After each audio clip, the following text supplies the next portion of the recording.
কইতাম বন্ধুগণ, সবাই তো কয় কম প্রাইসে দেন, আসলে কেক বানাইতে যে কত আরাম যদি একবার বানায় দেখেন তাইলেই বুঝতে পারবেন। আর জিনিসের যে দাম কি কইতাম বন্ধুগণ। আজ আপনাদেরকে কেক বানানোর কিছু গল্প আর ওজন ফ্লেভার নিয়ে গল্প শোনাবো। আসলে আমার কেক বানানোটা অনেক শখের ছিল, আর সব সময় শুধু তাকিয়ে থাকতাম এত সুন্দর সুন্দর কেক কিভাবে বানায়।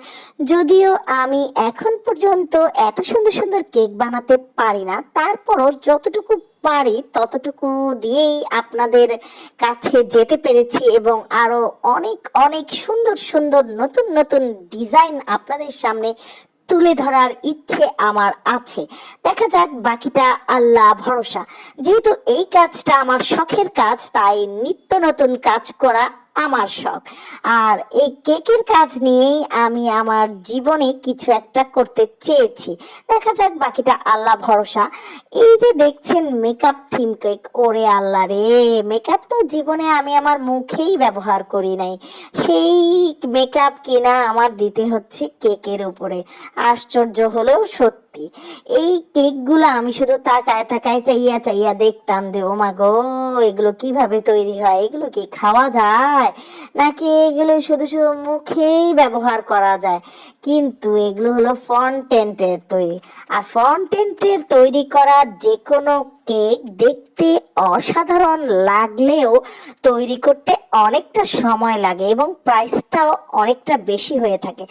আমি গরিব মানুষ, তাই শুধু ফন্টেন্টের প্রাইস নেই, কর্মের মূল্য আমারে কেউ দিতে চায় না, কাজকর্মের মূল্য দিতে চায় না কেউই।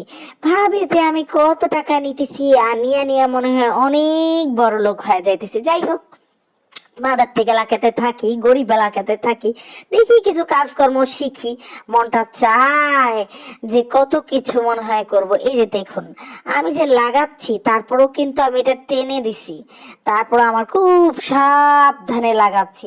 যদি একটু কেকটার মধ্যে টাচ লেগে যায় তাহলে আমার পুরা কেকের ফিনিশিংই নষ্ট হয়ে যাবে। আর একবার যদি কেকের ফিনিশিং নষ্ট হয়, আপা গো আপা, যতই চেষ্টা করি, মানে ফিনিশিং দেওয়ার পরে, ফ্রিজ আপ করার পরে যদি কেকের ফিনিশিং এইসব বসাইতে যে নষ্ট হয়ে যায়, সেক্ষেত্রে কিন্তু সেটা আর কোনোভাবেই রিকভার করা যায় না। এই সব ব্যাপারে যে কত সেনসিটিভ একটা কেক জিনিসটা, আসলে যে কেক বানায় সেই একমাত্র বলতে পারবে। হ্যাঁ, এই যে দেখেন দেখেন, আমার এই কাঠিটা একটু সরে গিয়েছিল, আমি যে একটু কাঠিটা সরাইতেছি সেটাও কত যে সাবধানে সরাইলাম, তারপরও কিন্তু একটু দাগ হয়ে গেছে। তো যাই হোক, এই হলো কেকের লুকস।